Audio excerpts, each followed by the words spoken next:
নমস্কার, food and travel with Argha YouTube চ্যানেলের পক্ষ থেকে আপনাদের সবাইকে স্বাগত। পুরী ভ্রমণ পর্বের মাঝেই আমি এই ব্লগটি নিয়ে এলাম। এই ব্লগটির পরেই আসবে পুরী ভ্রমণের বাকি পর্বগুলি। যারা এখনো পর্যন্ত আমার পুরী ভ্রমণের প্রথম পর্বটি দেখেননি তাদের জন্য বলে রাখি, ভিডিওটির আই লিঙ্কে দেওয়া অপশনটিতে ক্লিক করেও দেখে নিতে পারেন। আমার ভিডিওগুলো আপনাদের ভালো লেগে থাকলে অবশ্যই কমেন্টের মাধ্যমে আমাকে জানাবেন। তো চলুন ঘুরে আসি। অনেক দিন ধরেই ভাবছিলাম কোথাও একটা যাব, কিন্তু কাজের চাপে সেটি আর হয়ে উঠছিল না। কিন্তু গতকাল রাতেই দুজনে মিলে ঠিক করে বসলাম যে শনিবার দুপুরবেলাতে একটু খাওয়া দাওয়া করেই বেরিয়ে যাব ঘুরতে। রাস্তার যা বেহাল অবস্থা, সেই সাথে বড় গাড়ির আনাগোনাকে উপেক্ষা করেই আমি এগিয়ে চলেছি সাঁইথিয়া থেকে লাভপুরের উদ্দেশ্যে। এই লাভপুরেই রয়েছেন মা ফুল্লরা দেবী। 51 সতীপীঠের মধ্যে পশ্চিমবঙ্গের বীরভূম জেলাতেই রয়েছে 5টি সতীপীঠ। এই 5টি সতীপীঠের অন্যতম একটি পীঠ হল মা ফুল্লরা। তো যাই হোক, পুরো ভিডিওটি না দেখলে কিন্তু আপনারা মিস করে যাবেন। তো পুরো ভিডিওটি দেখার অনুরোধ রইল সকলের কাছে। মাঘী পূর্ণিমার এই বিশেষ দিনে মা ফুল্লরা দেবীর পুজো করা হয় অনেক বড় করেই, এবং মন্দির লাগোয়া মাঠটিতে বসে মেলার আয়োজন। আজকের দিনে আশেপাশে গ্রামাঞ্চল এবং অনেক দূর দূরান্ত থেকে আসা ভক্তরা আসেন মায়ের দর্শন ও ভোগ গ্রহণ করার জন্য, সাথে মেলা দেখতেও। সেজন্যই আজ আমরা চলেছি মা ফুল্লরা দেবীর দর্শনে লাভপুরের উদ্দেশ্যে। জানেন তো, আমি বীরভূমের ছেলে হয়েও এর আগে কখনো মায়ের দর্শনের সুযোগ হয়ে ওঠেনি।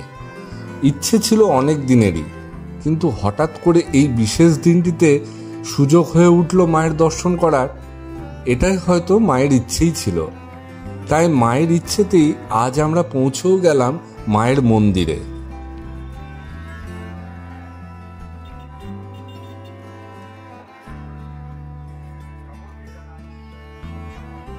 আমরা জেনে নিই ফুল্লরা মায়ের পৌরাণিক ইতিহাসের কিছু কথা।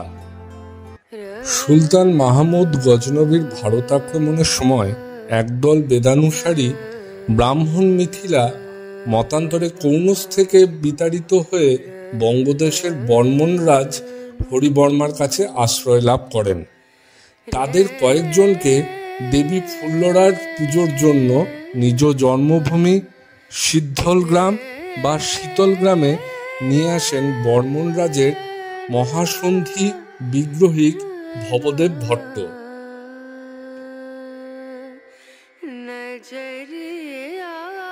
যাতায়াত সহ অন্যান্য অসুবিধার জন্য একসময় ওই পূজারীরাই ফুল্লরা মায়ের মন্দির সংলগ্ন বাকুল, ফলিয়ানগর ও অট্টহাস প্রভৃতি জনপদগুলিতে বসতি স্থাপন করে। পরবর্তীকালে ওই ব্রাহ্মণ বংশেরই দীনমণি মিশ্র বাহাদুর বর্মন রাজা হন। ফুল্লরা মন্দিরের অদূরেই দীনমণির রাজধানীও গড়ে ওঠে। ফুল্লরা দেবীর মন্দির প্রথম প্রতিষ্ঠা করেছিলেন কৃষ্ণনন্দ গিরি। আর এটাও জানা যায় যে একসময় মন্দিরের চূড়ায় স্বর্ণ কলসও শোভা পেত। প্রচলিত রীতি অনুযায়ী অন্যান্য পীঠের মতনও এখানেও রয়েছে ভৈরব শিবের মন্দির। বর্তমান এই মন্দিরটি নির্মাণ করেছিলেন যাদবলাল বন্দ্যোপাধ্যায়। লোকবিশ্বাস অনুসারে ফুল্লরায় সতী মায়ের নিচের ঠোঁটটি পড়েছিল, এবং এই মন্দিরের অবশ্য কোনো বিগ্রহ নেই।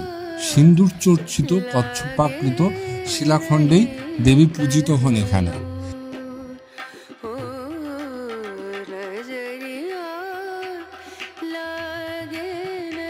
ভিডিওটি আপনাদের কেমন লাগলো তার মতামত আমাকে কমেন্টে অবশ্যই জানাবেন।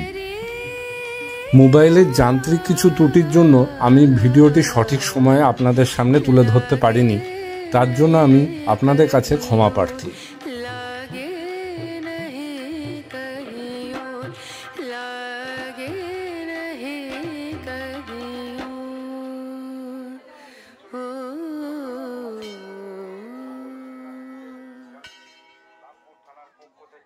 এই মন্দিরের পাশেই রয়েছে একটি বিশাল পুকুর। কিংবদন্তি অনুসারে রামচন্দ্র যখন অকালবোধনের দুর্গাপুজোর আয়োজন করেছিলেন, হনুমানজি তখন এই পুকুর থেকেই 108টি পদ্ম সংগ্রহ করেছিলেন।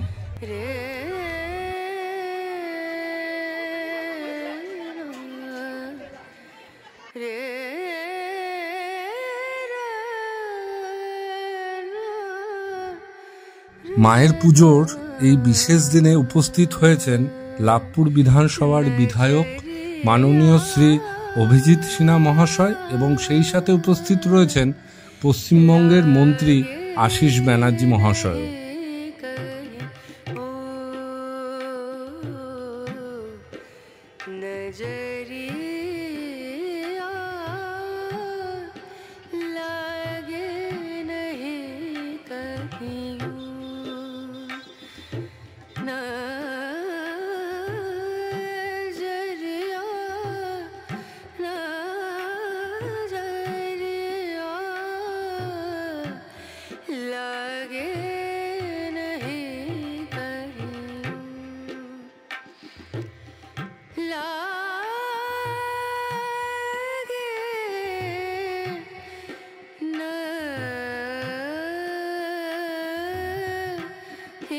পরের পর্বে দেখা হচ্ছে পুরী ভ্রমণের দ্বিতীয় পর্ব নিয়ে। আজ তাহলে আসি, দেখা হচ্ছে খুব শীঘ্রই।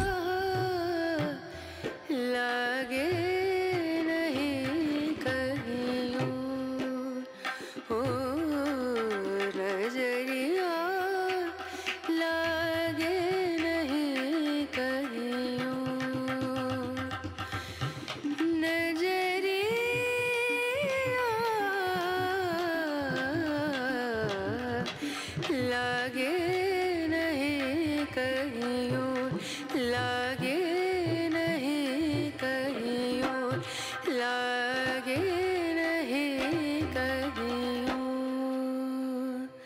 ओ ना रे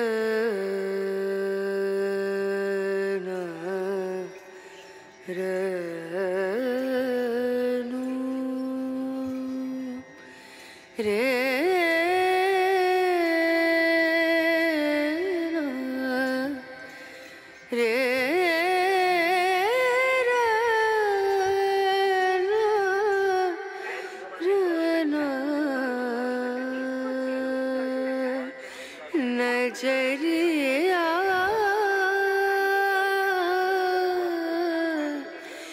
लागे नहीं कहीं, ओ नजर